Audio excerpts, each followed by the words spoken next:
So good to be here. Okay, so today what I'd like to talk to you about is the work that we specifically do for practitioner, complementary and alternative healthcare practitioner laws on the state level. And I have a PowerPoint so that I can kind of keep on track, but if you have questions as we go along, feel free. We're a small group, so just feel free to ask at any time. I'll try to accommodate you. So, the first premise that I got involved in this work as an attorney is that I really believe in the freedom to heal. I believe that people should heal each other and they should be able to heal themselves and have the freedom to access things that allow them to heal. So that's a kind of premise that our organization works on. And also because I'm an attorney and our organization is advocacy work, we live in a country, hopefully we don't need a revolution to come to where we're going to be, but we believe the power of law. We believe that if we have a law, we should abide by law. Our laws should be made by elected officials, not administrative agencies. So we believe that law is very important because we don't want to have just a monarch or, a dictator. We want to look at the laws. We want them to say what we want them to say, right? So that's an important premise.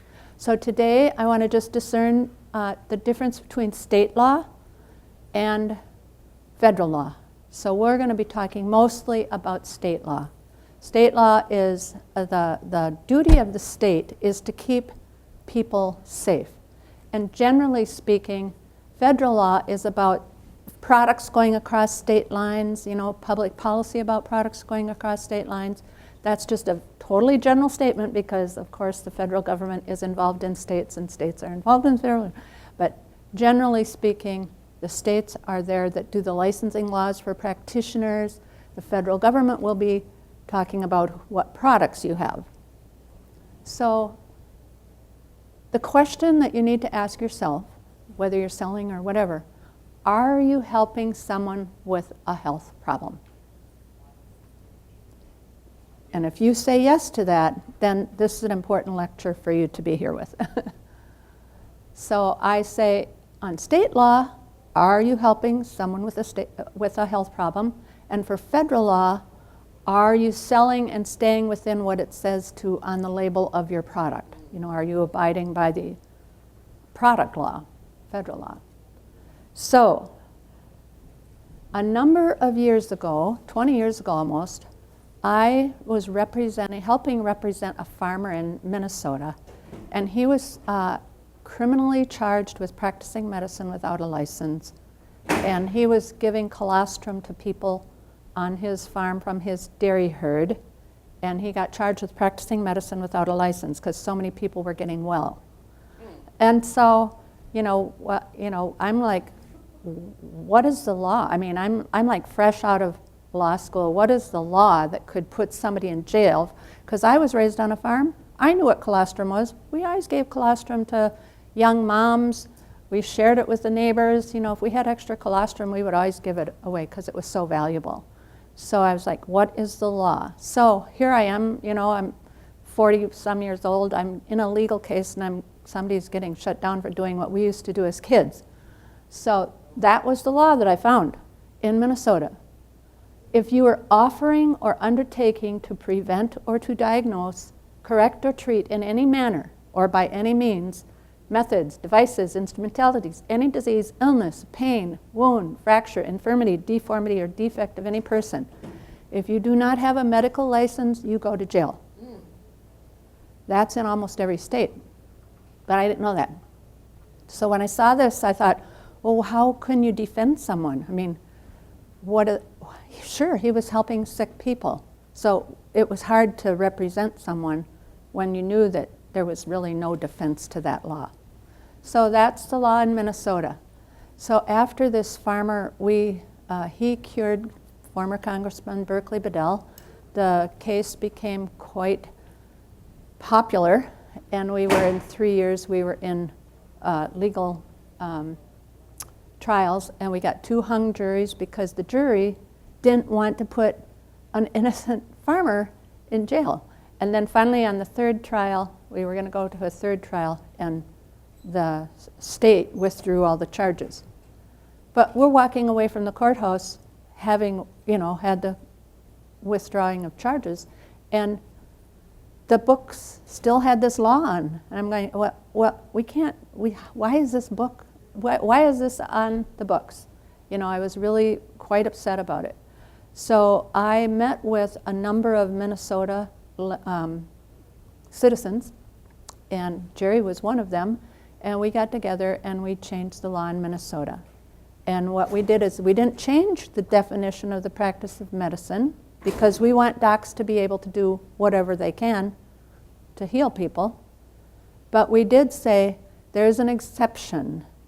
If you don't hurt anybody and you're avoiding these prohibited acts like puncturing the skin or telling people to go off of their medicines when they're on from a doctor, and they give out a disclosure saying, I'm not a medical doctor, this is where I got my training, this is who I am, then you would be exempt from criminal charges. And we did pass that bill. People said we would never pass the bill, and we did. And we did not know how to lobby, but we learned in a hurry. So when we were doing the bill, we got to write it. I mean, we kept writing different versions. I think there were 25 versions of this bill. These are some of the words that we put into the Minnesota law that are protected now for people that are not licensed professional doctors. Acupressure, anthroposophy, aromatherapy, Ayurveda, cranial sacral. And you'll notice I put in colostrum therapy. That was just like, I wasn't going to walk away without that in there. So that's what we did in Minnesota. So for today, I want to just show you kind of what this landscape is now in the United States on this issue, because that was why things were being suppressed. The herbalists, the homeopaths, all working underground, life coaches, everybody's working underground because of these laws. So here's what the law currently is in the state of Washington. Anybody who offers to diagnose, cure, advise, or prescribe, real or imaginary, by any means or instrumentalities. That's in law in the state of Washington, and they do not have an exemption like Minnesota's. Here's the state of Maine. Diagnosing, relieving in any degree, or curing. So you can see that these laws are very broad, defining the practice of medicine, but they forget that you want to do those things too, not just licensed medical doctors. Everybody does these things. Human people do these things, and you don't have to have a medical license. Here's another criminal law. To examine in fact conditions or cause of human health or disease, or treat, operate, prescribe by any means or instrumentalities. That's Wisconsin state law. So I'm giving you examples of what it looks like. These are definitions of the practice of medicine, but they're criminal if you don't have a license, unless you're on an exemption list, like we made the exemption in Minnesota. Here's Massachusetts. The purpose or reasonably foreseeable effects of which is to encourage the reliance of another person upon an individual's knowledge or skill, is a crime in Massachusetts if you do not have a medical license. Although Massachusetts has some exemptions, one of them is being a clairvoyant. Interesting. And one is doing hypnotism. Yeah. Hypnotism. And most states have like an exemption for spiritual healing or prayer. Christian Scientists, some states, it's different in every state. You have to look at the actual state that you're in to figure out what your practice issues are. Here's Maryland. Now this is where it gets kind of dicey with the turf wars between practitioner groups. In Maryland, a group of naturopathic physicians went forward and passed a law to license themselves and put everybody else out of business. So they define naturopathic medicine, the prevention, diagnosis, treatment, So naturopathic medicine now has a very similar thing than the doctor medicine. And then they did not exempt traditional naturopaths, herbalists, or homeopaths.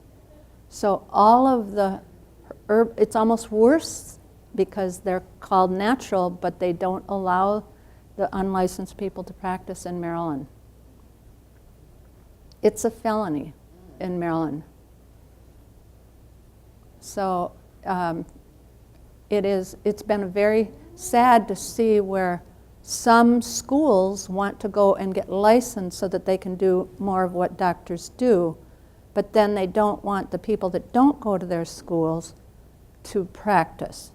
And whenever you have a licensing statute, you have the definition of what you're doing, naturopathic medicine or medicine, and then you have the government-endorsed education to be allowed to do that. And if you're not on that government-endorsed education, you're the people that are out of luck. So the naturopathic physicians have passed laws in states that make traditional naturopaths and herbalists and homeopaths vulnerable to criminal charges. So what we have done in our organization, in the Action Organization, is we have opposed the licensing of naturopathic physicians until they accept the exemption half of the statute, and then we'll let them go forward. So we try and get the exemption in there before they pass the licensing statute. So this one really bothers me, and now we found it in another state. Recognizing that the practice of healing art is a privilege granted by legislative authority and is not a natural right of individuals. Yeah, that is in law in Kansas, and now we found it in Wisconsin as well. Yeah, I mean, isn't that amazing that that's actually in law? The more I learn about this, just like, whoa. So we do not have a statute passed in Kansas. So given that bad news of what we all have learning in all these different states, is we developed a solution like the one in Minnesota, except a little bit more streamlined now. So we've learned a lot about how to craft the language and how to get it through the legislators and how to help people pass laws in their state, because we don't do it. We tell you how or help you, guide you through it. We'll help you draft the language. We'll help you learn how to set up a nonprofit or how to lobby or come and testify at your hearings. But we want the change to come from the people in their own state instead of coming and just doing things for people. We're a very small staff, and so we are guiding states to go through. So here's Maine. They just passed this year. A group of homeopaths got together, and they were going to set up a clinic, and somebody told them that they would go to jail if they set up a clinic and went public with being homeopaths, and they went, why? So they went and found their law, the practice of medicine, and then they went, oh dear, and they called us, and we said, we'll help you, and we kind of tracked them through. And in Maine, it was really interesting. It's really hard to pass these kinds of laws because it's actually asking for an exemption of jurisdiction from the government instead of, the government goes, well, you mean you can just go do whatever you want? What are you saying? Who are you? And so in Maine, right before our bill was going to go to hearing, and we didn't know if we had the votes, another bill was introduced by a conventionally minded person who wanted to license everybody and mandate that they go to particular schools and get lots of other kinds of education that they didn't necessarily want. And all of the practitioners came out of the woodwork, which we had not met before, to oppose this licensing of all of the alternative medicine. And in that, we said, oh, well, yeah, but we have this other bill that's going forward too. And they go, oh yeah, and vote for that bill. So it kind of just ushered in the main bill, and they were successful. Although the governor did not sign it, they just let it go through without an endorsement. But it is law now in Maine. So here's the Nevada passed one. That's the second most recent one that we've helped. And in Nevada, they have licensing of homeopaths. So they couldn't put homeopaths in their exemption. The homeopaths in Nevada have to be licensed medical doctors, or they have to be working under a medical doctor. And here's New Mexico's. They're the third most recent. So in New Mexico, they loved putting all that stuff from the Minnesota bill in, so they put all of these words into their law, and they even put the curanderos and everybody's sobaderos and parteras, and as you can see, I don't even know how to pronounce some of the things that New Mexico put in theirs, but they wanted as much as they could into their law for exemptions for the practice of medicine. Yeah. Folk practices, Gerson therapy and colostrum therapy. Yep. And right now we have 2 states going forward that we're really supporting as much as possible. And if you go to our website, you'll see how you can support these states. But this is Massachusetts. They actually have a hearing November 19th. And Monday. Monday, they have a very bad bodywork licensure bill going forward in Massachusetts, in case you're from Massachusetts.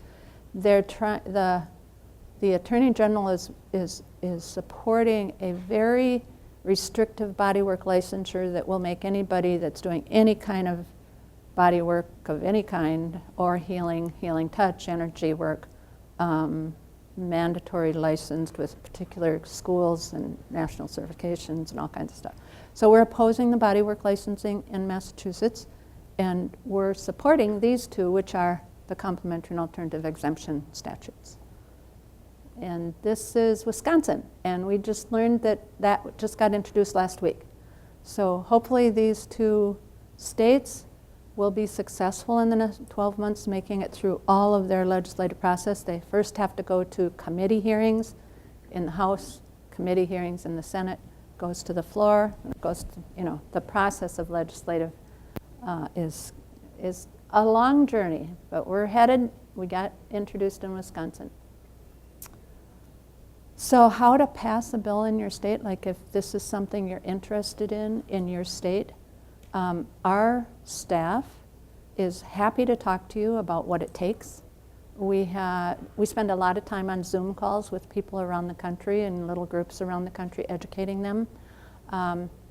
We have conference calls, we travel, we give presentations, we do drafting, and we do testimony. I'll be going out to Massachusetts to testify on behalf of their bill going into the hearing in the Public Health Committee. And that's our website. National Health Freedom Action is the lobbying website, and then we also have an educational website as well for the coalition. So here, if you go to our website, this is kind of like what it looks like. You'll see each one of these states take action. If you click on nationalhealthfreedomaction.org, and this is just one section of the website. This isn't the front page, but this is the action alert section. And if we have something going on in a state and we're looking for people to chime in, if you click on that state, it'll tell you, write to my legislator, I'll put your zip code in, and we have a sample letter. All you have to do is put in your zip code and send it to the legislators. Or you can write your own letter. We have a space you can write your own letter. So if you get an action alert from us, or if you go to our website and see which states we're working on, you can just click on them and take action so that the legislators are hearing from us. Sometimes it doesn't allow you, if you're not living in that state, to take action, but some do. So I always try anyway, and then it'll just give me the blurb. No, I can't do it. But I just wanted to show you kind of what the action alert page looks like on our website. And here are the states since the farmer case 20 years ago. We've helped 11 states now. So Oklahoma and Idaho are historically considered health freedom states. Idaho has specific language. Oklahoma has a law that delineates between allopathic and homeopathic. They're going forward with a regular exemption statute this coming session because they want to improve their laws. But these are the states that we've helped and that traditional naturopaths, herbalists, homeopaths feel more comfortable now practicing in these states, as long as they're avoiding the prohibited acts in the law and giving out their disclosures. Go ahead. Is nutrition a whole other animal, or is it a fall in? Because I know there's so many. Yeah, so let's take, for example, she's asking about nutrition. Is that a whole another thing? Many states have dietitian laws, and some of the dietitian laws also include nutrition laws. So we're oftentimes opposing a dietitian law that says you can't give out nutritional advice or use the word nutritional consultant. So it depends on what state you're in, whether you can do nutrition, whether you have to be licensed. But when we go into a state that has an exemption, sometimes like in Minnesota, the exemption is just for the practice of medicine. So it wouldn't protect you from the dietitian board going after you for doing nutrition. And so when that happened, I noticed that this did happen in Minnesota once because we didn't put the exemption. It was the first state we passed, and we just did the practice of medicine. So a nutritionist was charged, and we have nutrition in our Minnesota bill, you know. So they said, no, I'm working under the Complementary and Alternative Healthcare bill, and then they backed off. So that was kind of cool, even though they didn't have an official exemption. So when we went to New Mexico, we said, you're exempt from all the professional licensing acts, not just the practice of medicine.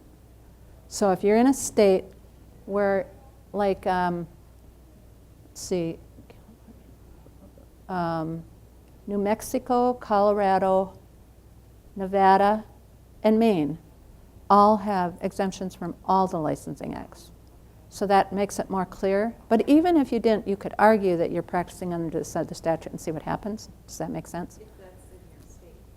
However, some of the dietitian laws and nutrition laws actually make it a criminal charge to use the title nutritionist.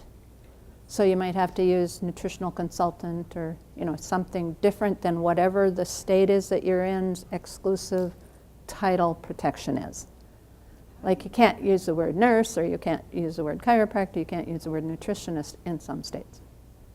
And is that clear in the, I mean, where do you go to find out what you can call yourself in your Yeah, state? so I always encourage people that are having, like if you're a business person and you're healing people, you probably should have an attorney risk assessment about what are the laws in your state and how do I abide by the laws of my state. It might take you an hour or 2 hours with an attorney to tell, you know, to tell your story, and then they could tell you what the law is. But I always encourage that because each state is different and it's your business. So better to do it ahead of time than to get into trouble. Yeah. So this is my fake homemade map of the states that we have. Now the green ones are free states for herbalists and homeopaths and everybody, and the blue ones are, they have introduced legislation at one point, but it has not passed. The red ones are ones we're working in very closely right now, and the pink ones are kind of in the, let's maybe do this. We have contacts there, and the white ones we don't have people that we're actively working in the white ones right now. So we're pretty much all over the map. We have to work hard to do our to-do list every morning on Monday mornings to see where we're at with everybody. So it's just, we teach a lot of regular citizens how to lobby because they haven't been to the Capitol before, and how to, and so these are two homeopaths that went to the rotunda of their Capitol and put on a booth for their freedom statute. Here's some of the volunteers in Massachusetts that are working without a lobbyist to pass the bill in Massachusetts, and they got to have a tour of the Capitol. And here's Jim Jenks is a well-known herbalist. I don't know if any of you know him, from Nevada. He's on the right, and he spent 10 years on his own trying to get a protection statute passed. And What's his name? Jim Jenks, he's written books on herbalism, and he dedicated his life to that. And then the last couple of years, he said, Diane, if I get a lobbyist, will you come and help us? So we helped him in Nevada. They passed the Nevada law, so that's the lobbyist. Yeah, so we passed Nevada. It was really exciting, very exciting. What is his title? He's an herbalist, yes. And he passed within 6 months after he passed the bill, so. Oh, man. A sudden death, and he had accomplished his life mission to make herbalists free in Nevada. And he has written many wonderful books. He's a very good naturopath and herbalist. How do you spell his last name? Jenks, Jenks. Yep. So I wanted you to know we work on more than just the safe harbor bills. Before we move on from safe harbor practitioner bills, are there any questions about the state law stuff? Go ahead. And I just wondered, do you have liaisons in every state, or does your organization just watchdog for the whole country? We have what we, okay, so our philosophy when we started, because we knew we didn't have any, big staff or anything to do this, we said if a state calls us, we will develop a relationship with them if they get a core group of people together. So whenever they get 2 or 3 people together, we say, okay, we'll start meeting with you. And then they become our, extension, but we don't have chapters. There's nothing binding between us. We just try to guide them through the process. And so, for example, Massachusetts, we've been meeting with them for 2 years every Wednesday afternoon for 2 hours. And then sometimes 2 or 3 times during the week they might have questions and we'll meet with them. We draft language in between. We talk to revisor's office. We are part of their process, kind of they consider us a part of their team, basically. So we're kind of partnering with them. Okay, go ahead. This is kind of weird coloring, but green is free state. By the way, some of these you'll have to read the law because Arizona is just for the homeopaths are free, but and red are the ones we're working on right now hard. And blue, they have introduced legislation in the past 15 years, but it has not passed. And white, we don't have a group that we're actively working with right now in that state.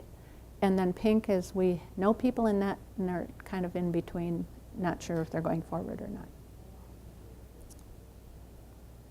So we're going to move on a little bit because I think the time, somebody want to tell me the time? It's like 2:30. Thank you. So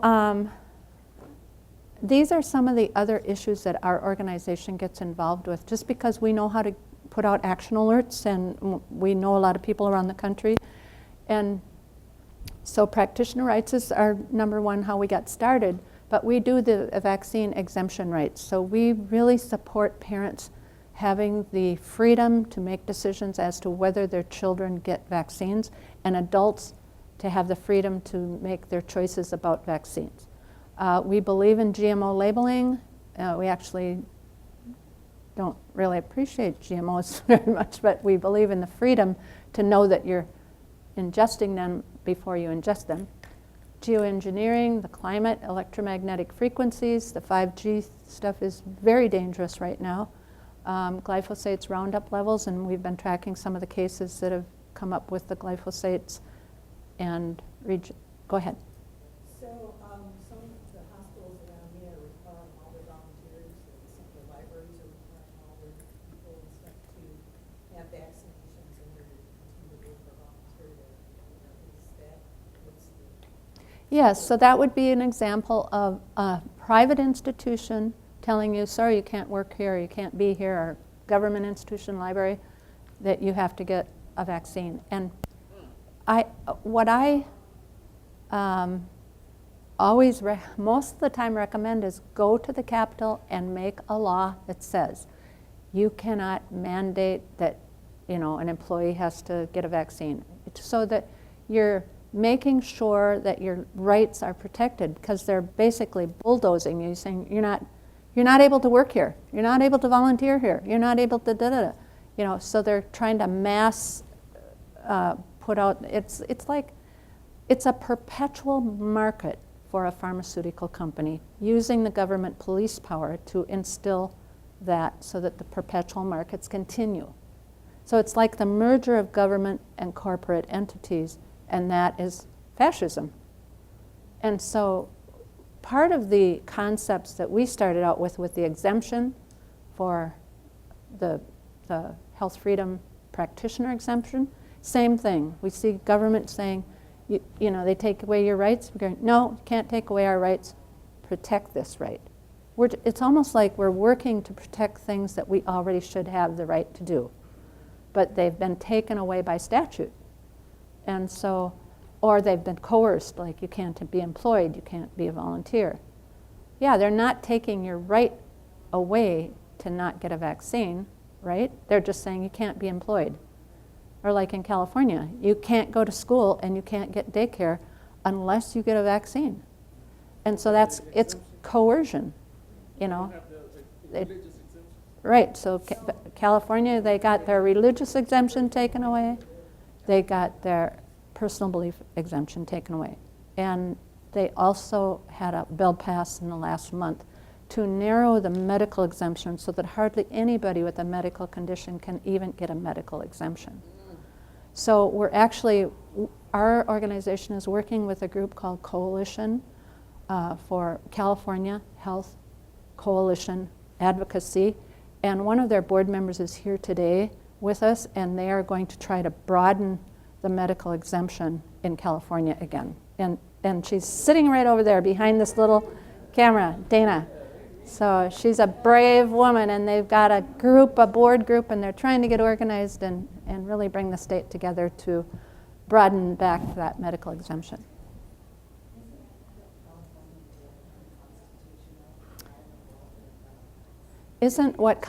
She said, isn't what California did unconstitutional, and how in the world did it ever pass? So when the cases go forward on these vaccine cases, like, you can't take our exemptions away, we're going to fight this, and we're going to go and, go to trial, and we're going to get our rights back, and they lose. You'll notice that the history of our Constitution and the case law of our Constitution isn't really supporting that yet. And I hope that changes in the future, but the culture hasn't changed enough. It's kind of like when we had the racial trials going forward hundreds of years ago, and they kept losing at the Supreme Court, and finally the culture just changed, and then the Supreme Court followed. But I think that we don't have enough grassroots awake people right now that are willing to say, this is just plain old wrong, and it's killing our kids, and it's killing people. So we're needing to do that more and more. And the trial that went forward in New York last month, where they said, they're constitutionally challenging them taking away the religious right to oppose a vaccine, and then the attorneys decided not to appeal it when they lost because they didn't want to lose at the Supreme Court yet, to make it even worse. So that is a, we had our rights taken away, right? Now we got to do something about that. I mean, what's that going to take? That's going to take people getting organized and changing the law, or having a revolution, or whatever it's going to take. But we have to do something. We can't just let it happen. So I am a very big advocate of Americans becoming politically active. Our country does not have enough regular citizens who actually, they know how to rally, but they don't know how to get in there and make change happen. And we have to learn how to do that a lot more so that we protect ourselves. I think in some other countries they may be more versatile in that because they're older, but we really actually need to figure out how we're not going to let the dominant corporate models take over the citizenry that we started our country for. And I know you heard Jonathan Emord this morning talk about the history of the administrative laws and stuff, and it is a real thing for us that in our young history as a country, we are needing to be very active in how it plays out, given the strength of the corporate models. Go ahead, Dana. Can you discuss the importance of relationships and lobbyists, something you taught us so well? Oh, sure I can. I sure can. Sure, go ahead. You had said, like, to go to your capital and get a law that says you cannot mandate, and what's the rest of it? Yeah, Oh. go to the Capitol. I remember that. Yeah. Oh, sure. So when the exemption for vaccines, are we talking?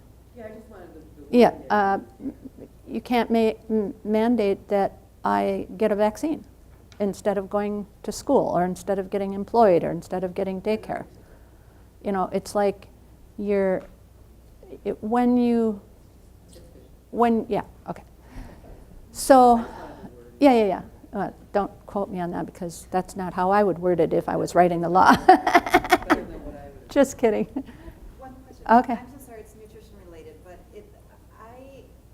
what do you do if you get a nutrition license and it kind of backfires if you're holistic, because then you are under those Yeah, guidelines, and then it's a very good question. It's a very detailed question. So she's saying, what if you get a license to do something, but then it backfires because you start being holistic and your conventional board is telling you how to stay in that thing there.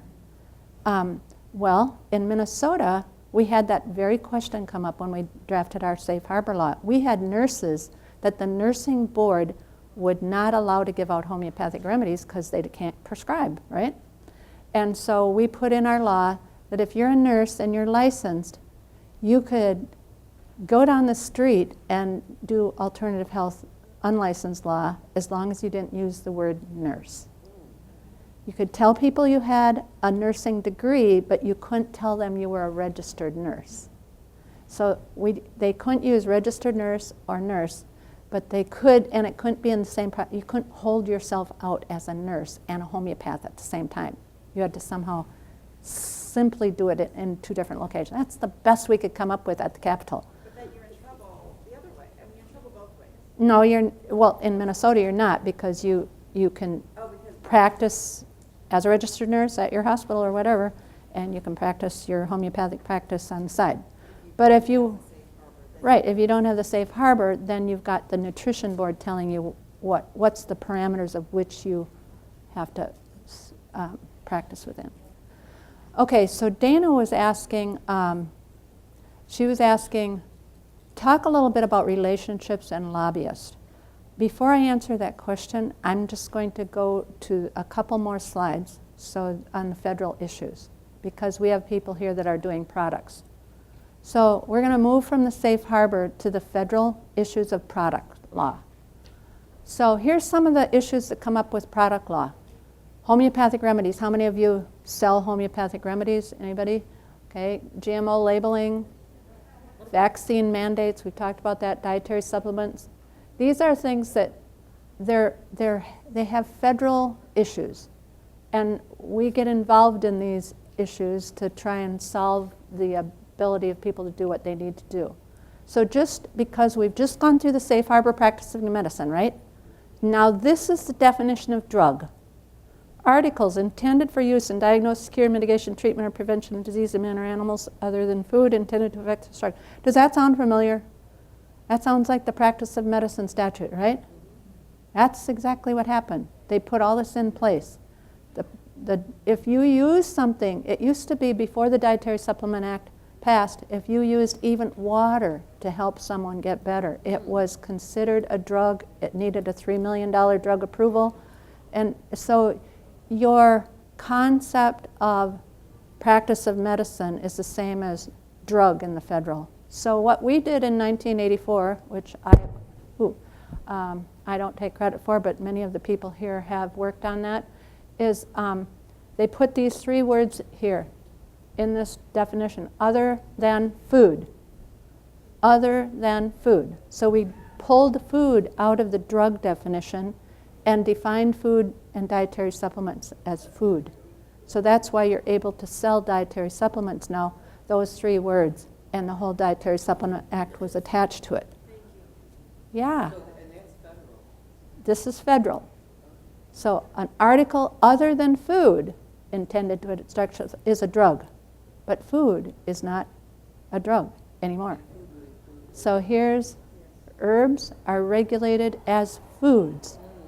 That was a huge 1994 Dietary Supplement Act, Health and Education Act, and it changed our country. Do you remember they were trying to say that you could only take like 10 milligrams or 20 milligrams of vitamin C, and they were going to say that it was a drug, and So in that area of time, a lot of this country got together and moved the dietary supplement. And Clinton Miller, I must say, and Jim Turner, those people are noted for moving this through. The National Health Federation, Scott Tips, most of those people that worked on this did a remarkable thing. The problem is food making a health claim takes it back into a drug. So a drug is anything you use to cure, prevent, treat disease. So if you're going to say that an herb can treat, cure, prevent a disease, it turns back into a drug instead of a food. So making health claims on foods has to be approved by the federal government one at a time. So that becomes a whole nother area which Jonathan Emord is extremely good at defending. So, dietary supplements are regulated as foods, not drugs, and they are generally regarded as safe unless proven otherwise. So the burden of proof is on the government. Just like we're passing the safe harbor bills. You can't come after us if we're not hurting anybody, right? Does that hold up on the state level as well, as an individual for the state to have food be not a drug? So most of the states have, okay, my time is up, it looks like. And I didn't get yours answered, Dana. And I just want to show you one more thing, who's representing you. There's the United States Health Freedom Congress. We have a Congress for all the leaders in the health freedom movement and anybody else who wants to come.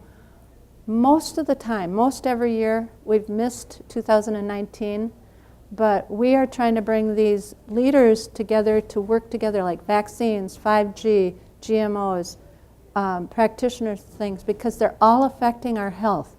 We want to make a concerted effort. And Wendell Whitman, who started this expo, was the hero that started bringing us all together, and then we did the United States Health Freedom Congress, and we appreciate being here this year. We were at the first one many, many years ago, and we're glad that his daughter Julie and her family is bringing it, and so thank you so much. What's the website again? Our website is nationalhealthfreedom.org and nationalhealthfreedomaction.org. There's two organizations. So thank you so much. It's been great.